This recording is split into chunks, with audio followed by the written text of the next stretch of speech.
Hey y'all, so we are at the season finale of Married to Medicine Season 8. Now last week they were at Jekyll Island. They are still there. This is Jekyll Island Part 2. Let's hope they go out with a bang, because we have a 3-part reunion. I don't know why. I don't know what happened to justify 3 parts. But yeah, so we got a whole another month of Married to Medicine to go. They ain't going nowhere anytime soon. But yes, the ladies are still on Jekyll's Island, and we open up with Quad and Heavenly at the bar. Anila meets up with them. Anila's in a great mood. She was like, hey y'all, drinks on me. And put that on 103. But the gag is, 103 is Lisa Nicole Cloud's room. Talk about trifling. So I'm guessing Anila's gonna do that because she thinks Lisa isn't gonna pay her money that she owes her. Ooh, that is so petty. So petty. She asked the bartender, what's the most expensive thing on the menu? Wow, so she about to run up a $600 tab? Oh, Heavenly's right, and I gotta agree with her. You might get your ass whooped. Now, hopefully Anila's talking about the money Lisa owes her for the Instagram post, and not the $400 that she accused her of stealing. Because, again, you can't prove that, and that's not cool, Anila. I like you, but that's not cool. Now, also, Anila, I gotta hold you accountable. You didn't pay your makeup artist on time, so how you gonna get mad at Lisa Nicole for not paying you on time? Wow, not only are they drinking a bottle on Lisa's dime, they each get a bottle to go. Each. And they say it's $360. That's actually a good deal for Vouv. But anywho, they wrong for that. Okay, so it's later in the day and we finally have an activity that they're doing, because in the last episode, they wasn't doing shit. But even still, what's on the itinerary, they're gonna be driving around that golf cart as well as shrimp boating. So now we're with the other ladies, particularly CONE-tessa, Toya, Lisa Nicole. She's talking about that the men might be coming. And we see that earlier in the day, Jackie and Simone approached CONE-tessa about saying that their husbands, since they were on the brink of divorce, want to help out and bring Scott up here too. I'm not sure if that's gonna help, but yeah, so CONE-tessa is up for the idea. Okay, so the ladies are divided up right now. Like, some are going shrimp boating, which is Heavenly, CONE-tessa, Toya, and Carrie. And then we have Simone, Jackie, and Anila just driving around on the golf cart around the property. Ooh, wow, this looks boring. So as we see this boring shrimp boating, we're back with Simone, Jackie, and Anila. And they're just walking right now, and the topic of conversation is Anila's relationship with Toya. She still hasn't spoken to her on this trip, and Anila's saying she don't need Toya's fake friendship. None of them do, honestly. But Simone and Jackie's giving her advice. Like, Jackie's saying, well, if the friendship has run its course, then maybe you just need to end it. I love how Jackie and Simone are trying to give advice on trying to save friendships as well as marriages, when we've seen that they've not been great at either. Okay, so I was distracted by Best Fiends, but as I'm looking up, now I see Simone and Jackie just rolling around in the grass. What would Alexander Rogers say? Lesbonics. Alright, so evening time comes and 3 of the husbands make it to the resort. So all the husbands go to their wives' room, and it looks like CONE-tessa and Scott are on the same page for right now, thank God. But it looks like Scott don't know what he's in for. So wow, it looks like everyone's in on this except for CONE-tessa's husband. Like, they're really about to stage an intervention on him. So Jackie is saying she's organized a group session during dinner for them to all talk it out in front of all the other ladies. Okay, that's gonna go so well. Okay, so they're all headed to dinner, but why are they driving themselves in those little mini cars?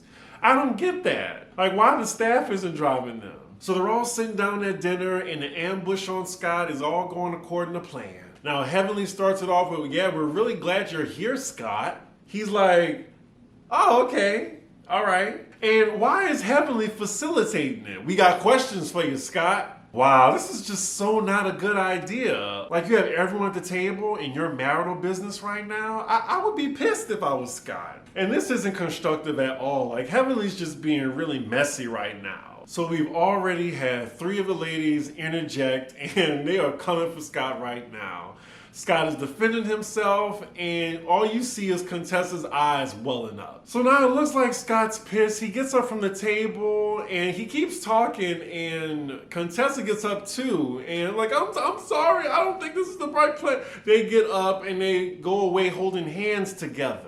This ain't no thing. She got me, I got her. This is a bump in the road, baby. This is a bump in the road. Now, all jokes aside, I think this was a terrible idea. Why would she set her man up like this? No one at the table is qualified to be a marriage counselor. Why would she get all her friends involved? This is such a terrible idea. No matter what Scott is doing, like, it just seems like an ambush, and it's not healthy at all. Like, it's such a stupid idea that I'm wondering, is this real? Like, are they just a part of this just for a plot line? So now CONE-tessa and her husband left the table. Their marriage is now the topic of conversation amongst everybody. The men are sticking up for Scott because it's like, oh, well, you don't know the whole equation of it, which is true. And then the other ladies are saying, y'all just trying to stick up for your bro, the bro code.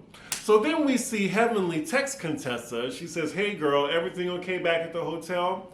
CONE-tessa is, it is what it is, ... I just don't know anymore. I just don't know anymore if I give a shit. So now everyone at the table knows about the life coach he's been seeing for 7 months. That's a woman that he's not paying. So Heavenly and Quiet get up from dinner early. They say they're going back to their rooms, but they're obviously going to see CONE-tessa. I'm still tripped out that they all driving themselves around the resort. So they both go to CONE-tessa's room. They knock on the door, and Scott answers, and he's like, oh yeah, y'all can come in, I was just asleep. She in the back studying. So yeah, they go in the back and talk to CONE-tessa, and they want Scott to join the conversation too. So wait a minute, now they confront him about the life coach he's been seeing, the woman, and it turns out, he says, oh, it's a man, it's Kevin Johnson, I've been seeing a life coach. I don't know what y'all talking about with the woman. What? So now Scott is just telling a bold-faced lie in front of his wife and to her friends. Are y'all tired of this? I'm tired. Do y'all care? Seriously. Like, I really don't care. There's just something really disingenuous going on. At least with the other marriages that were in trouble, they were believable. So then Scott said what he had to say. They didn't really get no clarification out of it. He leaves the room and they're still talking about it. He hears them. He's like, can y'all stop talking about this? And then that's when they get the cue to get the fuck out. So it's the next morning, and of course Quad and Heavenly is telling all who will listen about what happened between CONE-tessa and Scott when they went into their room. So now we're with Carrie, and she's going into Toya's room, and she's looking like someone stole all of her white privilege. So she's telling Toya that she's in the room right next to CONE-tessa and Scott, and she woke up to hearing CONE-tessa scream at her husband about naked pictures. I'm guessing the walls are paper thin. She said she heard CONE-tessa yelling at Scott about him having nude pictures on his phone of other women. Their breasts, kitty cats, or whatever. So Toya and Carrie go over to CONE-tessa's room to go check up on her. They knock on the door, no one answers, then they knock again. Scott opens the door, so then as soon as they go in, he walks out. He's like, he had enough of talking in group conversations with women. Like, he hightails it out of there. He almost trips over the cameraman. So CONE-tessa's really upset. She doesn't even want to let the producers or cameramen in. But her mic pack is still on. We can hear everything she's saying. Something's going on behind closed doors. I'm not sure if he's hitting her or something, but the way he's acting on camera and behind closed doors, it must be something going on. So Scott goes to the bar, meets up with the other husbands. All they're doing is just talking bullshit, don't really care. And now we're back with the other ladies in CONE-tessa's room with the door closed. Child, look at them in this confessional.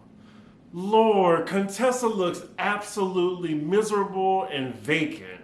And I'm guessing the producers asked him about the pictures. He's like, yeah, I got pictures, but I didn't respond to it. Just divorce him. Just divorce him. But hey, we still got a 3-part reunion to go, so something may have happened. Now the producer is asking CONE-tessa what she thinks, and she's just checked out. She was just like, this is between you and him. I'm done. Like, girl, if you throw, like, she's frustrating me. I get it, but don't stay in something if you're miserable. I'm frustrated for the both of them. Because something ain't right. Like 1 + 1 does not equal 5. So it's the next day and it looks like everyone's packing, getting ready to go. This has been one of the most boringest group trips I have ever witnessed. I really gotta say. I mean, y'all been bigging up Jekyll Island in the comments and I just don't see it. Maybe what they did was boring, but yeah, this was a nothing ass trip. And they put it all on the backs of CONE-tessa and Scott. Lord, so now we see Lisa Nicole checking out. And then the gag is she has a $600 charge on her room. And it said it was drinks that was put on her card. Now, I gotta say, Anila, I get it that she owes you money and it's petty, but what you just did is fraud. And if Lisa Nicole wanted to be petty, she could probably get your ass arrested. Toya already know who did it. And she brings Anila to the counter where Lisa is. And what did I say? Lisa told her, well, here's a bill for you. And now you know, sweetie, using my room number to pay for your drinks, you know that's against the law, right? I can have you arrested. That's what I'm saying. Like, if Lisa wanted to be petty, look. And Anila's like, well, there's my invoice, and that's the money that you owe me. And Lisa's like, okay, why don't you tell the police that? Look, if I was Lisa, I'm calling the cops. Anila, chill out with that black scent. Call the police, honey. Call the police. They gonna come after you. All right, Anila, calm down. Calm down. You pulling a Drew on the season finale like Drew was doing too much. You doing too much right now. Ooh, now look. Now see, I know Lisa Nicole Cloud is like a fraudulent heifer, but still, if anybody did that to me, they getting their ass whooped. They were having a whole situation at the front desk in front of the clerk. Wow. Just wow. The ghetto. And then Carrie tries to solve the situation. Okay, you pay $300 and you pay $300. How are they going to settle this? I am so curious how they're going to settle this. We got 12 minutes to go. Ooh, and Anila just rushes out.